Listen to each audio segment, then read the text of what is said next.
तो देखिए आज का जो हमारा शो है बेहद ही महत्वपूर्ण है, क्योंकि चालीसा तो आप लोग जरूर पढ़ते हैं, लेकिन उसके क्या महत्व है ये जानना भी बेहद जरूरी हो जाता है।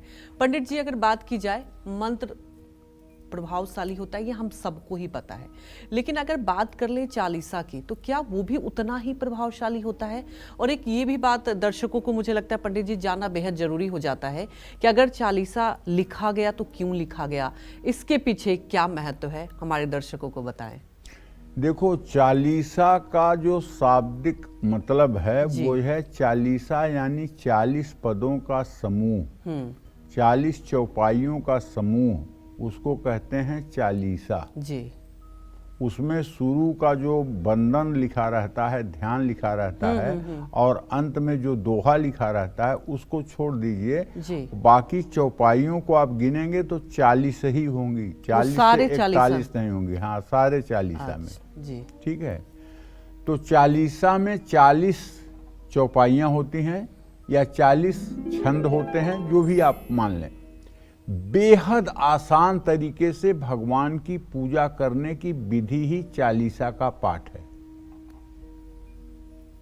चालीसा का पाठ करने से जीवन में सकारात्मक प्रभाव पड़ता है, क्योंकि चालीसा के जो शब्द होते हैं वो सिर्फ और सिर्फ सकारात्मक ही होते हैं, उसमें कहीं नकारात्मक शब्दों का प्रयोग नहीं आपको मिलेगा, वो सिर्फ और सिर्फ सकारात्मक होते हैं। जिन लोगों को मंत्रों का ज्ञान नहीं है, जो लोग पूर्ण रूपेण आध्यात्मिक चेतना से ओतप्रोत नहीं हैं, जो लोग क्लिष्ट मंत्रों का उच्चारण नहीं कर सकते हैं, जो लोग कर्मकांड की विधा नहीं जानते हैं, उन सब के लिए भक्ति का जो सबसे सरल मार्ग है वो है चालीसा पाठ।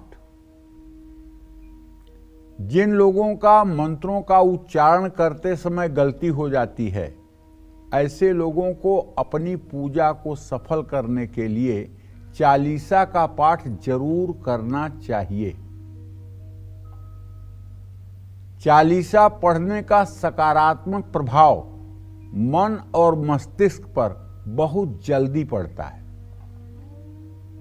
चालीसा पढ़ने के कई लाभ हैं जो मैं आज आपको बताने वाला हूं। चालीसा के पाठ से पहला काम जो होता है वो होता है मानसिक शांति प्राप्त होती है और तनाव दूर होता है।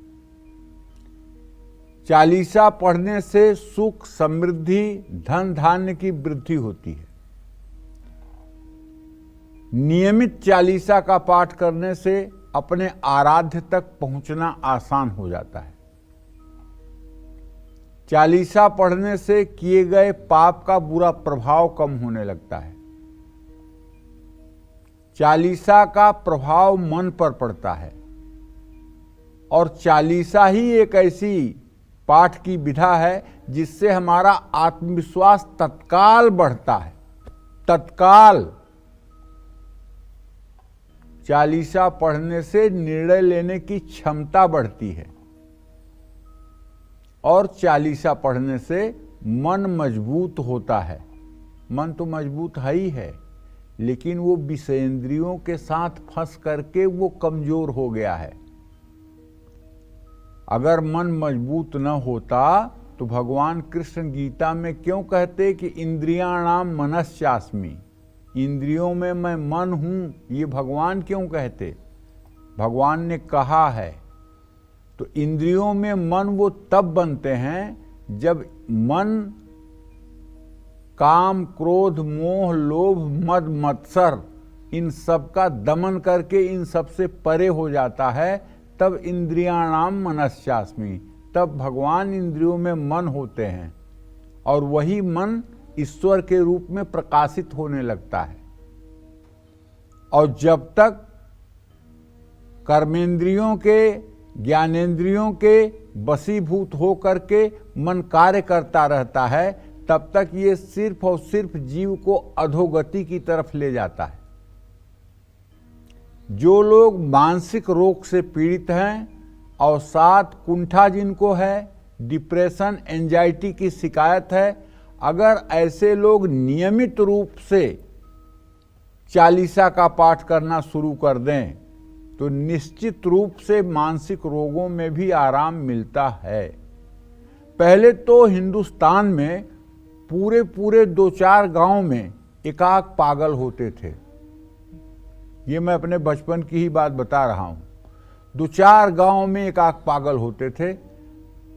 सुना जाता था कि अमुक गांव में अमुक आदमी पागल है, उसका दिमाग नहीं सही है। अब हर परिवार में मानसिक रोगी हैं, एंजाइटी के पेशेंट हैं। किसी को नींद की गोली खानी पड़ रही है, किसी को एंजाइटी की गोली खानी पड़ रही है, किसी को बाइपोलर डिसऑर्डर की बीमारी है, किसी को कोई मानसिक रोग है। क्यों?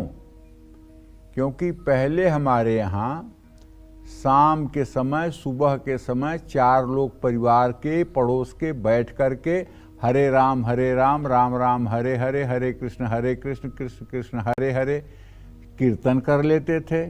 चालीसा का पाठ तालियां बजा करके कर लेते थे। आज भी मैं पूरे दावे से कहता हूं, अगर सुबह शाम 3-3 मिनट आप ताली बजा करके कोई भी भजन कीर्तन कर लें तो आपको मानसिक बीमारी छू नहीं पाएगी। ये इतना एक्यूप्रेशर हो जाएगा दोनों हाथों का कि आपको कोई मानसिक बीमारी छू नहीं पाएगी। और यदि मानसिक बीमारी ने आपको जकड़ लिया है तो जोर जोर से तालियां बजाते हुए और जोर जोर से चालीसा का पाठ करने से आपकी मानसिक बीमारी 40 दिनों के अंदर समाप्त हो जाएगी। जब हम तालियां बजाते हैं तो हमारी जो 72,000 नाड़ियां हैं, उन सारी नाड़ियों का एक्यूप्रेशर इन्हीं तालियों के माध्यम से होता है। हाथ से सारा संबंध जुड़ा हुआ है। इसलिए अगर आप कहीं कथा में, सत्संग में, प्रवचन में जाते हैं तो वहाँ बार बार कथावाचक आपसे कहता है कि तालियां बजाइए, तालियां बजाइए। आप कभी सम्मेलन में जाते हैं तो वहाँ कहते हैं कि तालियां बजाइए। ताली बजाने का क्या तात्पर्य है? क्या ताली बजाने से कभी सम्मेलन में कवि की कविता बढ़िया हो जाएगी? नहीं, बल्कि आपका मन प्रफुल्लित हो जाएगा और आप उसे बहुत ही इंटरेस्ट से, बहुत ही एकाग्रता से सुनेंगे। इसलिए आपसे ताली बजवाई जाती है। ताली बजाने का ये मुख्य रूप से कारण है। तो जब चालीसा पढ़ते समय हम तालियां बजाते हैं तो मानसिक रोगों से हमें निजात मिल जाती है। जय मां विंध्यवासिनी।